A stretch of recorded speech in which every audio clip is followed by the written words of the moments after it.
Joey, what's going on?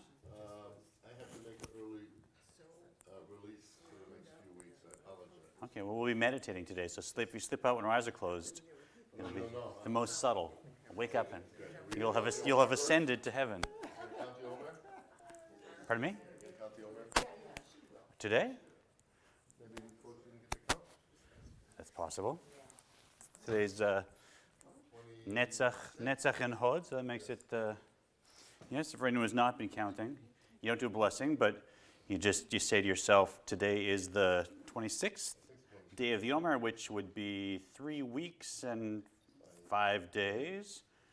And, keep that in mind. And also for those that know the sefirot, that's also Hod within Netzach we're at. So, it's funny because Netzach is reaching out and connecting with people.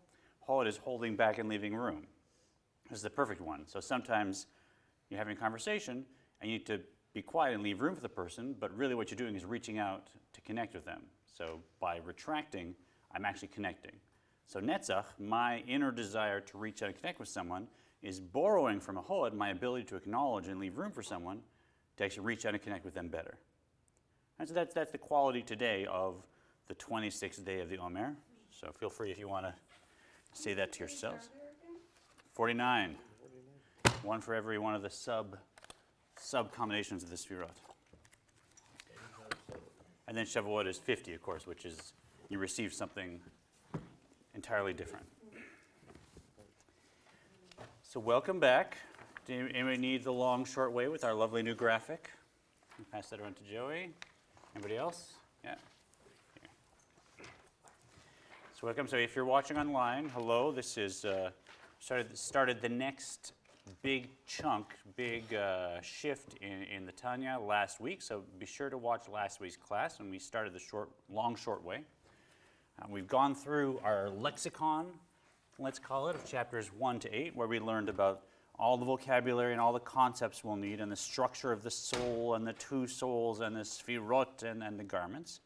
Then we've gone through chapters 9 through 15, which more closely and deeply defined tzaddik and rasha, and then several chapters on the Beinoni, which of course we know is our aim here is to be a person who, even if on the inside I'm not able to transform the intellect and the emotions of the animal soul, on the outside the garments of my behavior, the garments of my soul are always garments of the divine soul, thought, speech, and action of my other-centered soul, or my God-centered soul, or my Torah-connected soul, however you want to think about it, that my behavior, thought, speech, and action can be 100%, even though on the inside my intellect and emotions may be that of the animal soul. And in fact, even intellect is easier to transform than emotions. That's something that comes up in the future. But in particular, the emotions of the animal soul may remain as strong as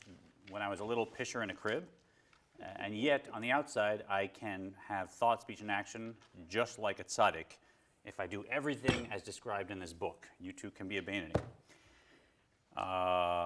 And then we get to chapter 16, where we learn our first legitimate technique. We've had hamoach shlir lev, the mind controls the heart, and we know that's a core principle and also a technique. But this is a full-fledged system.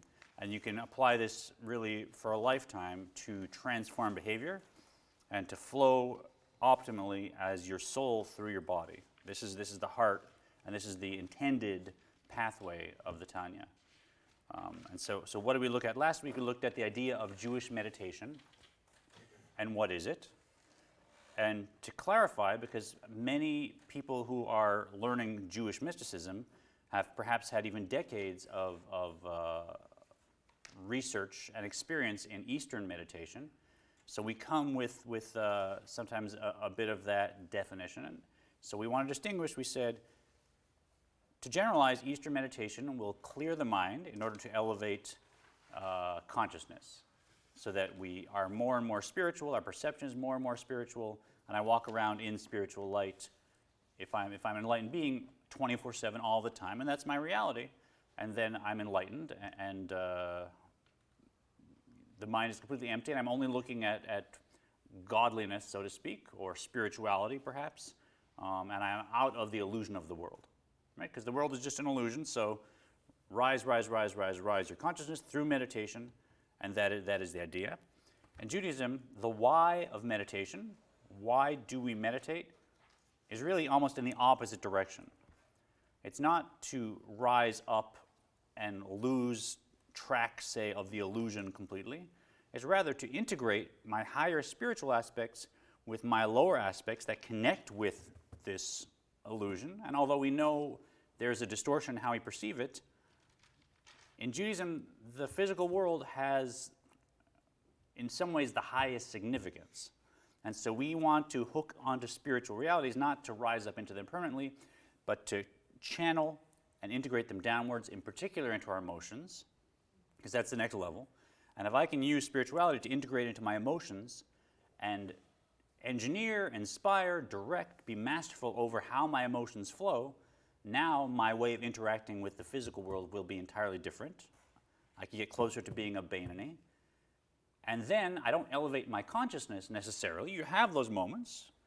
But what I'm doing is I'm elevating the world around me. I'm elevating the mitzvot. I'm elevating the Torah study that I'm doing. Right? So we're not looking in Judaism to meditate to elevate me.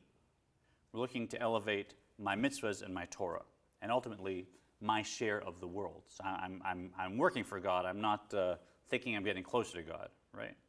Because we recognize the spiritual, you can go up, up, up, up, up into the spiritual, and God's equally hidden there.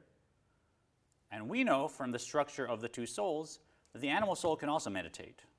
Trust me, the animal soul is happy to sit and meditate and take a yoga class and read Krishnamurti and travel and sit on a mountain.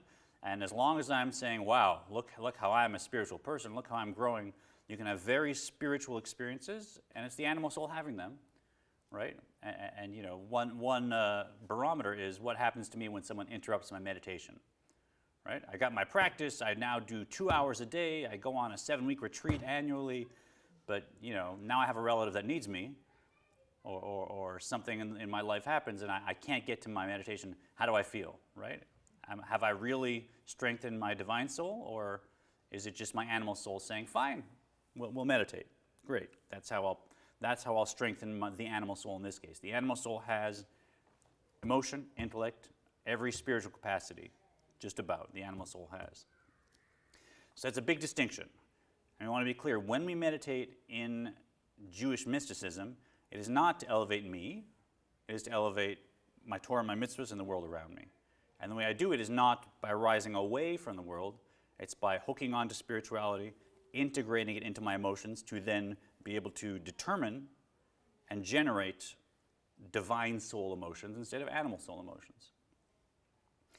And one piece we didn't get to last week is that you'll notice I have not found a single, call it authentic, Jewish meditative pathway that has the same very, very complex instructions in terms of how you sit, how you breathe, you know, a particular mantra that you say for however long. And if you looked at it, all the very, very complex kind of positions and postures and breathing, etc., that come from Eastern meditation. And why is that? Because I think sometimes people that have meditated in the Eastern tradition come to Jewish meditation and they look at it and they say, that's it. But where's the technique, right? How do you sit? You know, what do you visualize? You know, or you usually don't visualize, but you know, what do I look at? What's my mantra? You know, how should I breathe? You know, where's the hours and hours of training to get to the state where the mind is empty and you have the spiritual experience? And it's usually not there. Jewish meditation, as you'll see, is quite simple instructions, but a very profound reason for why to follow those instructions. But the instructions are simple because I think, and I've heard some people teach this, and I feel this is true from my experience in both, is that a mind that is focusing on something is a quite natural state. A mind that's focused on something is a natural state. Our mind is built to have ideas in it, right? That's kind of the structure and the function of the mind. It's a natural state for the mind. The mind was not designed to be empty. And you can empty your mind, but it takes a little effort and a little kind of different structures. And then to keep it empty for an extended amount of time, which is generally what's happening. I know sometimes you just watch your thoughts. That's another conversation we can have. Is it okay to just acknowledge a thought and watch it and not determine whether that's a good or bad thought to have in my consciousness, but just let it be? That's a different conversation. But here I'm saying to leave the mind empty, it actually is a lot of stress, and it's an unnatural thing. And so to do it, it helps to have particular positions, particular ways of breathing, very rigorous training, and you got to work, and eventually you can keep the mind empty for longer and have more and more seemingly spiritual experiences, actually spiritual experiences. Because without that toolkit of techniques, it's very hard to keep the mind empty. You're taking a device that was used to do one thing and using it to do the almost opposite. So it stresses the device, and it's hard to do, and you really got to be careful how you do it, or you won't achieve it. Jewish meditation does not want to keep the mind empty. Right? So that's not the natural state for the mind. We actually want to focus on particular divine concepts that inspire the divine soul to have divine soul emotions. That's the point. And so that's way easier than keeping the mind empty. And we're using the mind, in my opinion, for what the mind was created to do, to have content in it. We're just being masterful over what's in it and what's not in it. And when we have a divine concept in it, we want it to fill the mind, which is why the image for meditation in Judaism is a full cup of wine, and why you see some people fill the cup to the very top. Because we don't want to empty the cup in Jewish meditation. We want to fill it to the very brim and even a little over, so there's no room for any other distraction.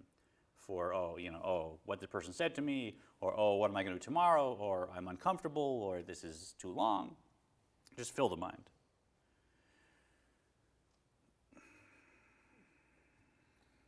So I had a point I was getting to.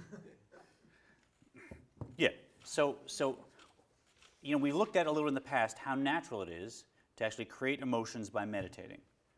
So it's not the kind of thing that you need incredible technique or be in positions or breathing.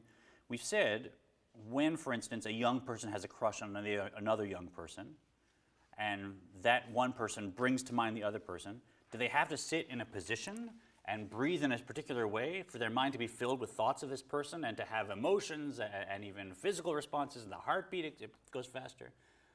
They don't need any training to introduce that concept into their mind and then create incredible emotions. Right? It's the most natural thing. Or we've talked about our worrying meditation. If there's something happening that I'm concerned about in the future, I bring it to my mind, and without any training whatsoever, I can focus on it for incredible periods of time. I can create actual states of fear. I can create all kinds of stress in my body just by meditating on this situation that I'm stressed about. With no training whatsoever, I don't need to sit in a particular position. I can be, in fact, doing something else while I'm doing it. I could be driving or whatever and be fully lost in my stress meditation. And I see how easy it is by focusing on something intellectually and letting it fill my mind to create emotions. So again, does not need a particular position, does not need all this paraphernalia around it. Or my resentment meditation we've talked about. How many of us will go back and pluck those juicy moments of seeming insult from our past and bring it to mind, and within seconds or minutes, I'm now fully in that moment again, and I'm experiencing all kinds of resentment, and I'm playing through conversations. I don't need any external technique to keep myself focused on that, and it easily creates emotions. So we can do this. In fact, Jewish meditation is the easiest thing. It's simply a question of deciding I'm going to use that natural capacity of the mind to create emotions to now channel my higher spiritual aspects, integrate them into my emotions, and now allow that to direct my thought, speech, and action. And that's the point. And as we'll see later on, that's what gives my mitzvot and Torah, so to speak, wings to ascend. Right? The Torah mitzvahs that I'm meditating to elevate, they need both the love and the respect or fear that we talked about as two wings. And then, so to speak, they're elevated, and the mitzvahs don't just rise up through the spiritual worlds or the spiritual aspects of reality. They do something entirely different. where my consciousness can only rise up spiritually and have more spiritual experiences, but God is actually hidden in those spiritual worlds, my mitzvahs can actually unite with the sefirot in those worlds, which means they unite back with godliness. So they exit the whole spiritual game. You're not talking about launching the mitzvah up in the direction my consciousness can rise in. I'm talking about them actually fusing with the sefirot in whichever world I'm able to access. So it's a whole other game, because we're talking about godliness and not just spirituality. So all that to say, that's why when we go through Jewish meditation, you'll see you simply sit in a natural position. My teacher label recommends you don't cross any limbs, because that actually cuts off a certain kind of energetic circulation. But other than that, sit in a comfortable position. In the last 20 years or so, there's been some focus on breathing, but very simple breathing patterns to just calm the mind down and perhaps bring yourself into a kind of alpha state, if you like, but really not much more than that. And then we introduce a divine concept. And even there, it's not prescribed. It's not like you have to focus on this or this. Really, anything we've talked about, from concepts within prayer to concepts in God, to any of the powerful meditations that the Alter Rebbe will introduce in the following chapters, you can pick as you choose, pick as you please, and introduce that into the mind and let that fill the mind and spend time doing that, and you will see that will create emotions. And those emotions are what will be able to elevate your Torah and mitzvahs, what we're learning today and what you do at Temple Israel. Does that kind of make sense? So you want to be really clear. For those of us who have done whether Hindu or Zen meditation or other forms, those are some key distinctions. That's why I'm not going to give you a position to sit in and a mantra to chant or a complex breathing pattern or long focuses on counting and quieting the mind. It's for us, it's not necessary, and much more natural to use the mind to focus on a divine concept and have it fill the mind. So I have a question. Yeah. You said aspects of godliness were love, and then you used fear and respect. Yeah. Is that the same thing, fear and respect? Yeah. Yira. So the chesed is the attribute that it's the experience of that is loving kindness. So when I generate love for God through meditation, that's the chesed engaging, and then gvura. Its creative aspect is strength, boundaries, borders, but its inner experiential aspect for me as a soul is fear, right? And some people don't like fear, especially us progressive people. Yeah, so you could say awe, which is okay, but respect really goes a long way. Do you know what I mean? If I may not feel fear, like I sense the cosmic intelligence that's focused on me and genuine awe and fear. But look, if I get that there is this one being that I'm interacting with now, and I have some respect for that one being, that it has opinions, say, then if I can get to the point where I treat God the way I would treat a random stranger who's looking at me, and it changes my behavior to that extent, that's amazing progress in my opinion, right? So the same kind of respect I give to just a person walking down the street, and I wouldn't walk up and steal something from them or slap them or do something obviously inappropriate and rude. I have discretion. I want to have that degree of respect for God also, where I have discretion based on what I know about God's Jewish pathway. So it's a real, but they're all gvura. When you do your meditation, do you do it at the same time every day?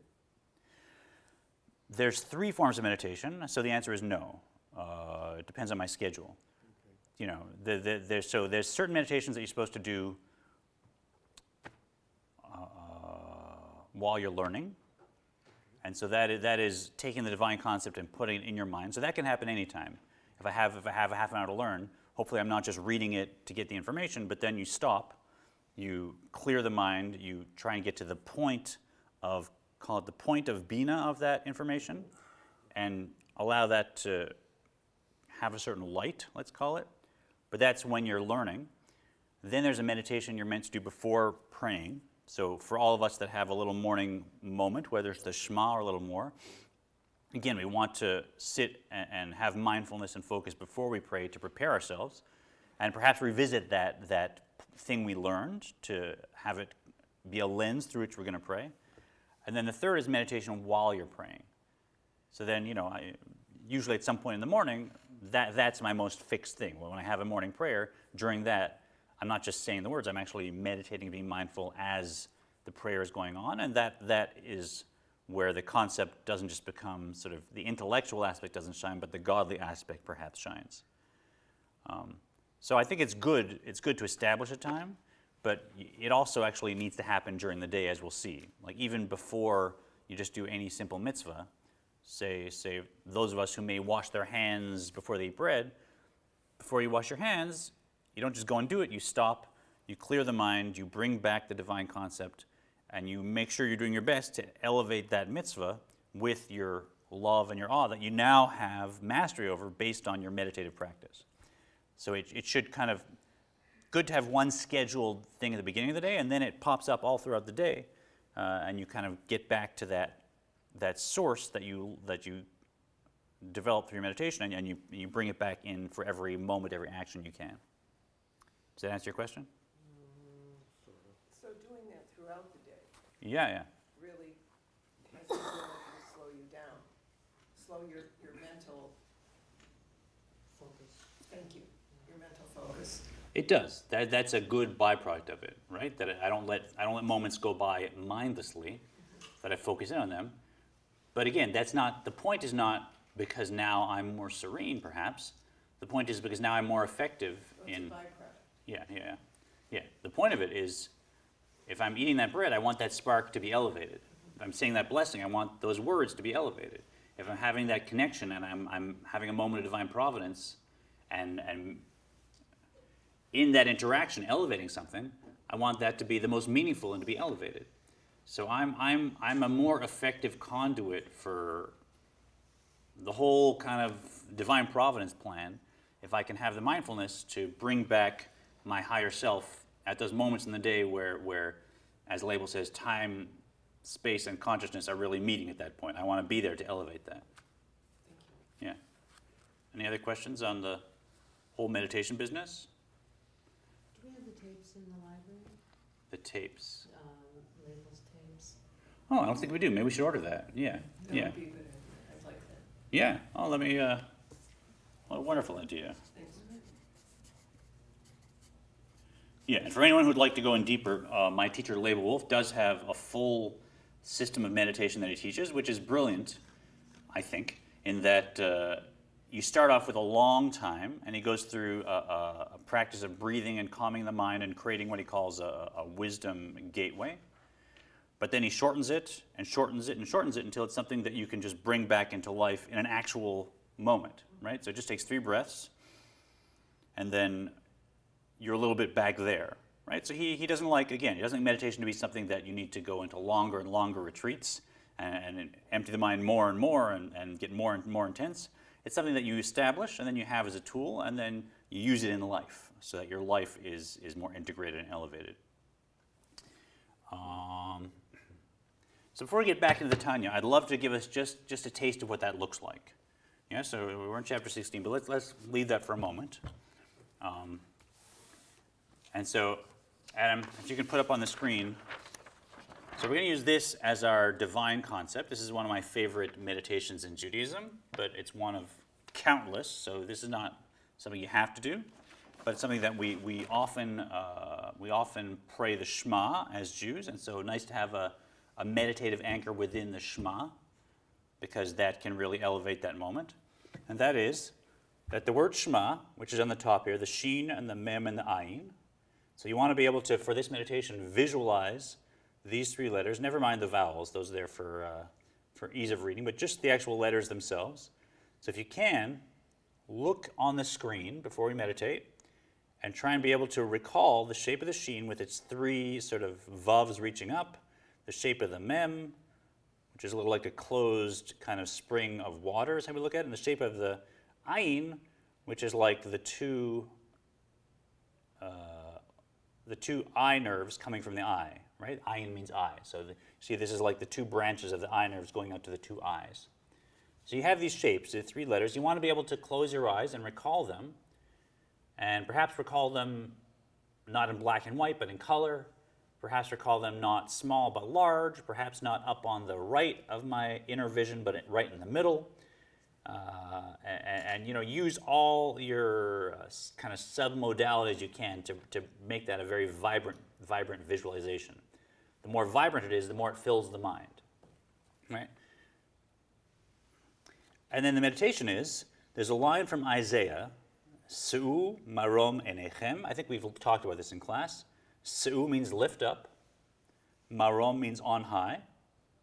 Enechem means your eyes. Right? So these three words, they start with the three letters of the word Shema. So kind of embedded in the word Shema, which we pray in every service, and every morning service, and Kabbalat Shabbat, is that message, the Sheen saying Su'u, lift up, the Mem saying Marom, on high, the Ayin saying Enechem, your eyes. So if you're at home, please say that with me, Su'u, Marom, Enechem. Lift up your eyes from Isaiah. And the word here, of course, is Shema. Say the Shema. Right. So we're gonna use this meditation. I'll give you a very, very quick breathing tool to slow the mind down and clear it so that we can introduce this. And then we will introduce the Shema. And I'll just show you what a Jewish meditation looks like. Quite simple, but very, very effective in bringing us closer to this state of the Beinoni. So if you're comfortable at this point, you can close your eyes and just find yourself in a comfortable position on a chair, or if you like, in a bed. It's all good. Some people do like to take their right hand, put it over their left hand like this, clasping it, and put it in front of their heart, but not necessary. That's a sort of classic posture. You can relax your hands on your lap, whatever's good. And we'll start by bringing our attention to the rhythm of our breath. So just do that for a few cycles.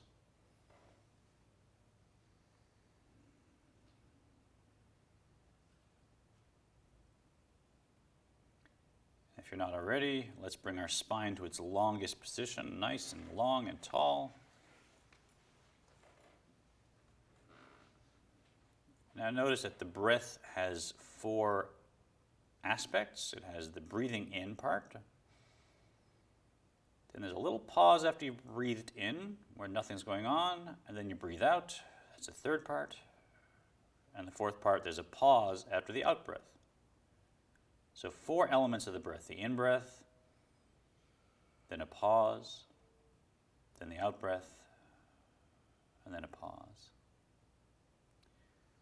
I want you to slow the breath down just gently, and let's even out those four aspects of the breath so that it's about a count of four as you breathe in. So breathing in 1, 2, 3, 4, and then hold that for 1, 2, 3, 4. Then breathing out for 1, 2, 3, 4, and holding there for 1, 2, 3, 4, and then breathing in again. Just continue that pulse. If you need to speed it up or slow it down a little, perfectly fine. Whatever is your most comfortable, slower pace, but just even out the four aspects of the breath for a few cycles.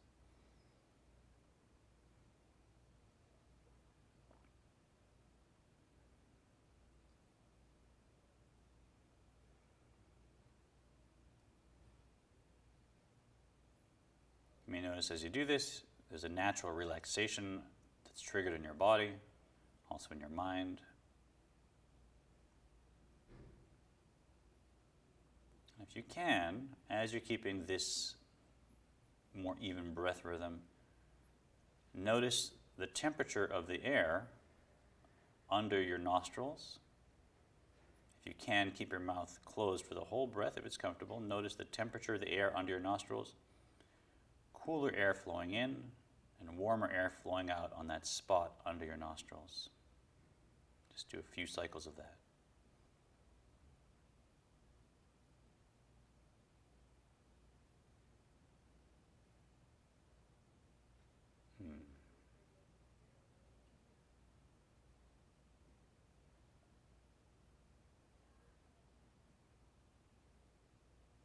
if you like, this would be enough to start introducing our divine concept.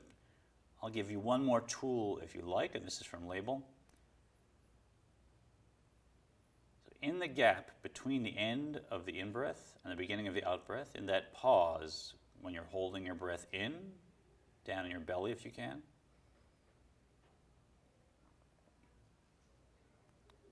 that gap we're going to use to create what we call a wisdom gateway. So there's an empty space between the end of the in-breath and the beginning of the out-breath. That will be our gateway. You can visualize that gateway any way that you like. You can put a mezuzah on it if you like. And we're going to introduce our divine concept in that gateway and see what emerges out of it. So whenever you get to that second aspect of the breath, the pause between the in and the out breath, visualize that as your divine wisdom gateway, and that's where we're going to introduce our divine concept to our mind.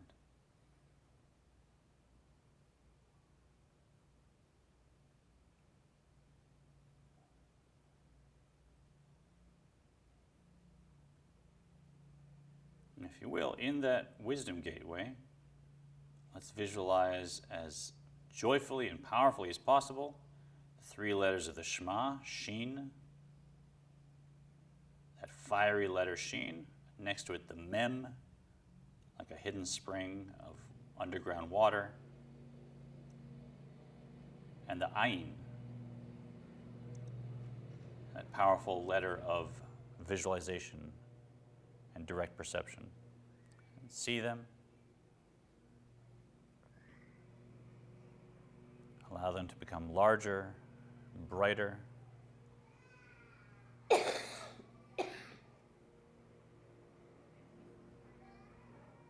as you hold them in your mind, introduce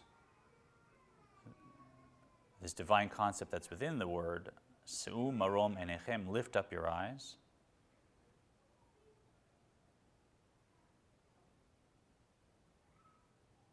And see how visualizing these letters of the Shema can be a much higher perspective than perhaps looking with our habitual physical senses. Right? That the Shema teaches us that there really is only one being here. All the duality, all the divisions that I see with my physical eyes, they are a distorted view of reality, and the highest view is simply what the Shema says. There's only one being here.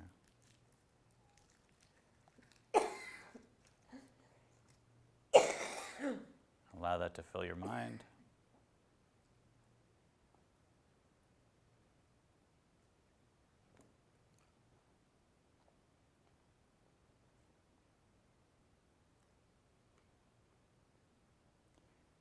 And if any details, if any connections emerge, you can just assess, are those genuine details of the divine concept, or is that a distraction? And it's up to you to sort that out. So some things that pop into your mind, you may just push them out, let them go. Some things that pop in may be a detail of this meditation, and that you want to keep. You want to allow that to grow like a beautiful flower with its many, many unique petals.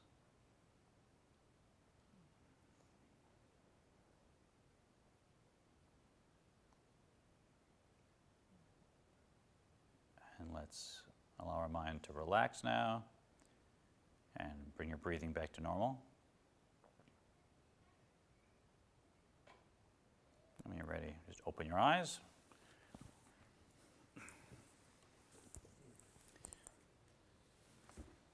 So that's what it's like.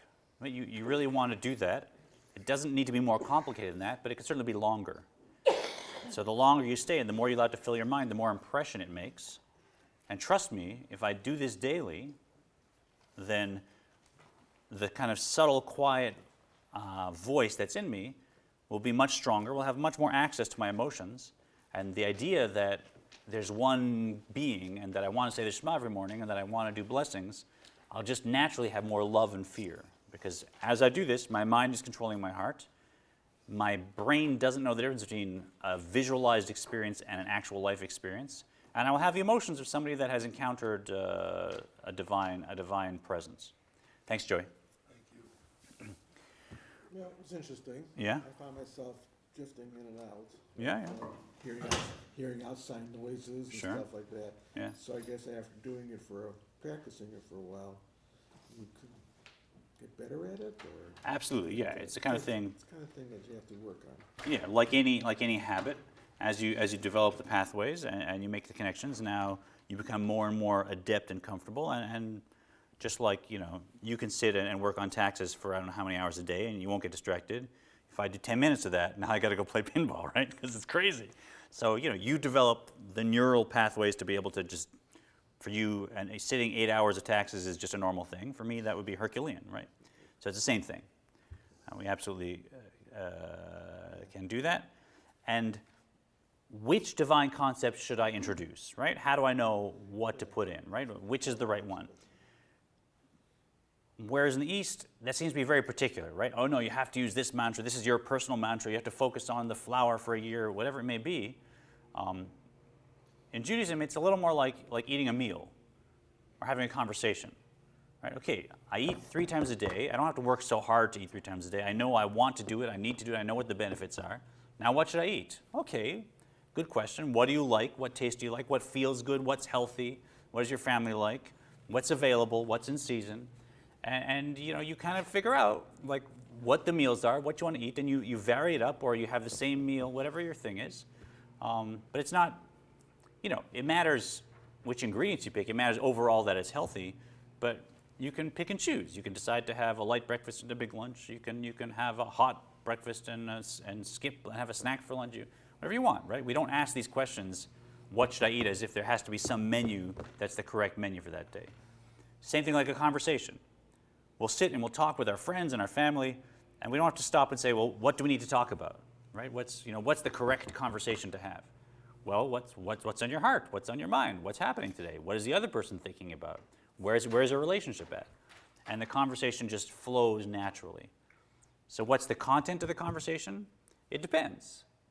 But you know the basics. You want to pay attention. You want to listen. You want to share honestly. You want to enjoy each other's company. If you do that, okay, what the content of the conversation, that depends on the day. It's the same thing with meditation.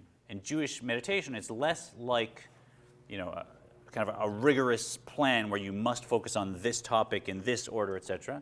It's more like a meal or a conversation where we say, I know the basics, I know it's good for me, but me, I like this food, I like talking about this, today I think this is more important. I'm noticing I'm eating too much dessert. Let me go add a few more vegetables. And it's up to each person to play with it. And we have so many ingredients. We have so many topics in Judaism that we'll learn about. And you can find your favorites, and you can work with them and experiment and see which ones are more effective in generating emotions. And depending on what you're learning, that will also impact. Because certainly when you're learning something, you'll take those divine images and meditate on them. So it's really just a multi-dimensional kind of canopy that it's up to the meditator to pick and choose what they want, and it's all good. And the point is, if you're taking a divine concept and allowing it to fill the mind for a sustained amount of time, that will generate divine soul emotions, and it'll give you mastery over that. That's the long, short way. Does that make sense? Silence or yes? Silence or yes? Silent, yes. What is long short? It's long, short because it takes a longer time to do, because you have to actually put it into place and practice it and do it. And generating full-fledged emotions is not something that happens overnight, right? I mean, if I don't care about golf almost at all, so for me to like golf, I'd have to start watching it, learning about it, maybe play it, and maybe in a year I'd get excited about golf. Maybe in 5 years I'd be a golf enthusiast, but it would take some time, right? So, I'm sure golf is great. I don't mean to diss any golf lovers or players. I know it's an amazing game. I see the benefits, but I just don't do it, right? So same thing here. For me to generate excitement about, building a sukkah, or excitement about cleaning my house for Pesach, yay, right? I mean, that's difficult, right? So to actually meditate on the benefits of that to the point where I get excited about it, that's a long process. And same with awe, same with respect. It's a long process to actually generate genuine respect through this method. It takes time and effort. However, it's short because once I've done it, once I've established those connections and integrated my intellect with my emotions, and now when I meditate on this divine concept, woo, right? I'm recognizing that God is watching my insides and my outsides, and that fills me with some degree of awe, and I'm excited because it's another day for me to have this encounter with the divine that my soul's been waiting 1,000 years, and let's do it, and I'm charged up. Now I have access to that anytime I want, so it's short, right? Now that I've installed that in my consciousness, when I need it, I can come right back to it as quickly as in a breath. So it's long to get there, but it's short in that once you got it, you're really there. Whereas the other technique that we'll learn after, which is the following chapters, it's quicker to get to, but it's long in that it's not really your emotions that you're generating. You're, as we said, relying on emotions that you inherited. So it's not quite as stable. Let's call it that. All right, let's do a little bit of our text today. So we're on 2. Yes. You just said something about the soul. It may take 1,000 years to get somewhere. Does the soul age? So that's a lot of questions in that. Yeah. But so what I meant was, we learn in Sefer Hagilgalim, in Shar Hagilgalim, the Arizal's book about reincarnation, that a Jewish soul, the pathways it comes down optimally for 3 lives to rectify each of the soul levels that it needs to work on, but sometimes many more, and in rare cases, less. So the chronological time on Earth between one incarnation and another, I could say, perhaps I had an incarnation, in the year 900, and I was a slave somewhere, who knows what, right? So 1,100 years passed or so, and so during that time, the soul is not in time, but it's got its spiritual equivalent of time, which is perception of change, right? But spiritual perception of change. So no, the soul is not floating around like chronologically waiting a physical 1,000 years, but there can be 1,000 years between incarnations, and in some sense the soul is waiting for the opportunity to be here because this is our chance, as we said, to have an encounter with the essence of the Ein Sof as opposed to just bask in the light of the Ein Sof, which is just an extension, right? So I use that phrase to get myself excited about every morning, wake up with momentum and say, this is what my soul's been waiting for. Let's not, squander it daydreaming about nonsense or whatever. Thank you. Yeah? Yeah. All right, so on page 231. So we learn this is the important principle. Zeh klal gadol. This is the whole shebang about this book. The essential thing is to rule the nature in the left part of the heart, so that that animal soul kind of immature reactive impulse, by means of the divine light that illuminates the soul in the brain. So we know the chokhmah comes in, the divine soul, it illuminates the brain, it extends to the heart. And although I experience it as a quiet, still voice, I want to strengthen that so that I have my divine soul's emotions too. And we know now they're both on the table, and there's a third judge that swings it in favor of the divine soul, and now I can think, speak, and act like a Beinoni. And I can rule the desires of my heart, even if they don't change internally. Doesn't matter. I'm not going to think about them, talk about them, or do them. I'm going to meditate on divine concepts so that I have control over that and I can fire up the right side of my heart, the emotions of the other-centered soul. And that's achieved when I meditate in my mind, as we just did, on, say, the greatness of the blessed infinite God, to create a spirit of knowledge and fear of God in my mind. And that'll control my behavior, as we say, thought, speech, and action, and also create a love. So that's the 2 aspects we're working on. The Gevur aspect, which is fear or respect, the Chesed aspect, which is love. And we want to learn to generate both of these because those, as we'll learn, are the 2 wings that elevate not my consciousness. I mean, yes, my consciousness, right? I'm a more divine soul-y person. I'm a more emotional person. I'm elevated. But that wasn't the point. The point was to elevate the mitzvahs that I do and the Torah that I learn and the world around me. B'chashika v'chafitza ledavka vo b'kiyum ha'mitzvot d'oraita u'derabanan v'talmud Torah shekeneged kulan. Go ahead, Rick. With a longing? Oh, okay. with a longing and desire to cleave to him by fulfilling the precepts of the Torah and of the rabbis and the study of Torah, which is equivalent to them all. Right, we don't have to do the English here, but that's a big shift. Right? I may come to temple and come to Kabbalat Shabbat because it's my community and I like it. I may come to temple and help at the food pantry because it's the right thing to do, and people are hungry.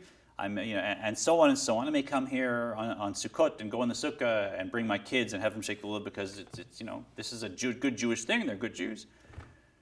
But I can also take this deep spiritual pathway and say these are the ways that I can embrace God's essence. Right? I can't elevate my consciousness to the point where I'm going to find God. Whatever spiritual elevation I have, God's hidden there too. Whatever world I ascend to, God's hidden there too. But the Torah and mitzvahs, there I can embrace God's essence.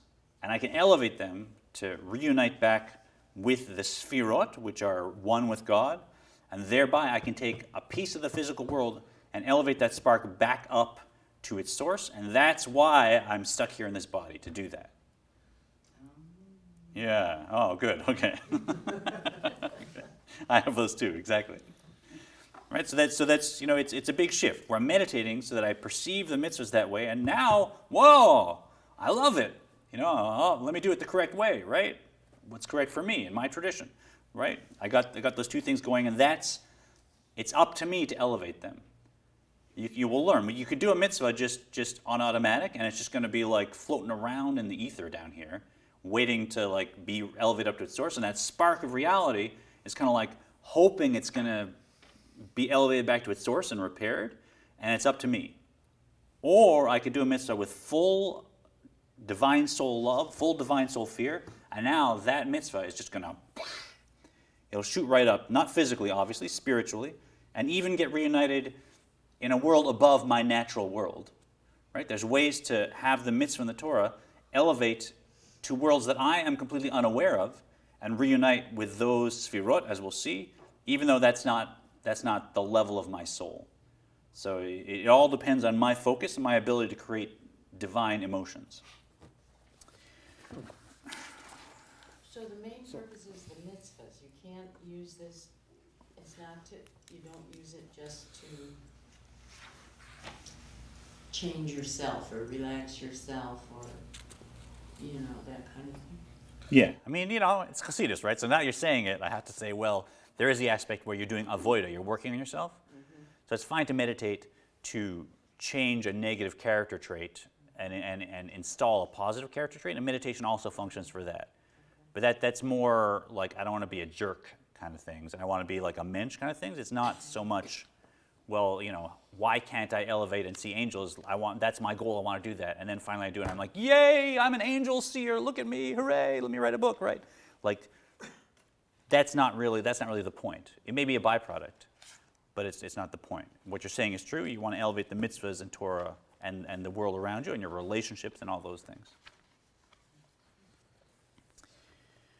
V'yeter al kein tzarich leida klal gadol ba'avoda labeinonim. Oh. Go ahead. Furthermore, one must know an additional important principle, the service of God. Okay, so I'll take 5 minutes to introduce the second point. So the first big point we had is that we want to be mindful, right? As Jews, we want to meditate. I'm showing you quite a simple technique for Jewish meditation, which can take you as far as you want to go. You do not need fancy positions and intricate breathing patterns and, having the capacity to empty the mind for, 20, 30 minutes, an hour at a time. You don't need it, right? This is Jewish meditation, and it goes as deep as you want to go.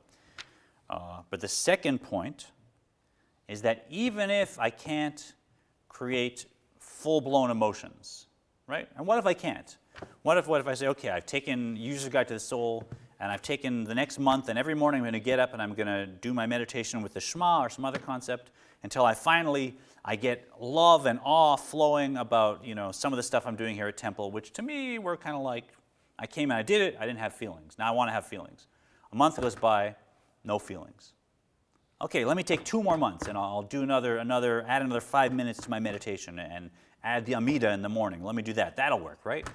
2 more months go by, no emotions, right? I mean, you know, I'm focusing on it, but give me a break. If you serve me brownies, now I'm excited. You know, if I'm crossing the street and a car honks at me, now I'm afraid. But about like mitzvahs and Torah, that's not what's happening, right? It's this quiet little subtle thing, maybe, I don't know, but how come I'm not experiencing emotions? Right, so this is where we get, what do I call it? It's a game-changing concept and tool that is so key that we want to keep it in mind throughout the rest of the book. And that is,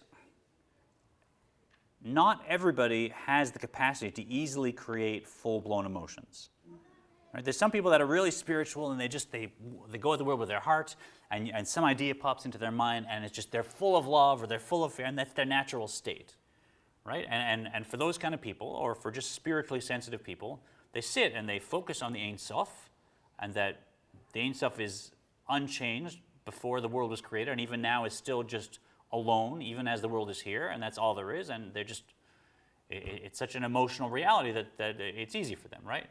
Others will sit and look at that idea and, look, yeah, I get it, but, you know, it's not like brownies for me, right? So the point the Alter Rebbe makes here is, it's actually okay. I'm not going to say it doesn't matter, but it doesn't matter if you haven't gotten to the full-blown emotions. You can still do the exact same work of elevating the Torah and mitzvahs around you with not the full-blown emotions, but with sort of a middle ground. And that's called tvuna. That's a key concept to remember. Tvuna, which is, it's related to bina. Intellectual love. Yeah, called intellectual love. It's related to bina, like the root of it is bina, but it's tvuna, and there's many ways of describing it. But let's look at it like this. An intellectual idea, the first time I learn it, it's just a cold piece of information, right? So I learn about the geography of Morocco, and you know, great. Okay, so it has this, and then deserts and mountains and blah blah blah, and it's just cold information, right? No emotional, no energy in there. It's just cold, settled information. Now, if I were you know, of Moroccan descent and came from Morocco and loved the land and traveled, I'd see that information. I'd say, oh, the mountains of Morocco and the deserts and the shoreline, and I'd have full-blown emotions, right? But there's a state between. There's a state between just cold intellect and full-blown emotions, which is not real emotions, but is also not cold intellect. And that is, there's a few ways of describing it. One way that the Alter Rebbe's son describes it in great detail in Shar Yichud of his is that it is the way intellect thinks about how it can be applied. So tvuna is the way bina, you know, the cognitive intellect, the way bina thinks about information being applied. Right? So, okay, I learned about the geography of Morocco. You know what? I could travel there. Oh, there's a little change there now, right? There's just a possibility. Maybe I'll be in these deserts. Maybe I want to know. Maybe I'll see. It's not a full-blown emotion. I'm not like going crazy, but it's moved out of the intellect a little bit, right? And the more that can be, the more it's sort of an applied intellect, the more there's an emotion or a proto-emotion that forms within bina. That's not an emotion yet, but the real emotion is not going to happen without the tvuna. The tvuna is a bridge between the intellect and the emotion. And sometimes if you don't have the tvuna flowing properly, you're actually going to experience an emotion because you've been sitting and meditating for a long time, but it'll just because you wanted the emotion. It'll be emotion for its own sake. And we'll get more next class into a second definition of tvuna, but that is, okay, I don't have the full-blown feeling about now this divine concept, but I kind of have a feeling I should have the feeling, don't I? And I'm sitting and meditating because I'd like to have divine feelings. I've thought about it, and I think it's an appropriate thing. So, okay, I don't have the feeling yet, but why am I sitting here focusing on it? Because I have a feeling I should have that feeling. So it's not the full feeling, but it's easy. I recognize I do have a feeling I should have the feeling. So that emotion that I should have the feeling, that's also a way of looking at tvuna, that there's something going on there that's beyond just intellect. Yeah? And in the end, we'll see next week how even if I don't have the full-blown emotion, I can use that tvuna to do the exact same thing. And And a few other points we'll touch on, but let's leave it there. Is it tough vav or tough? It's a vav. It's vav. Vav. Yeah. Tvuna, like bina, like bina. Great stuff. Tough vet. Vav. Tough, vet, vav, nun, hey. Tvuna. Is it possible, or is it sacrilegious, it's probably sacrilegious, to do that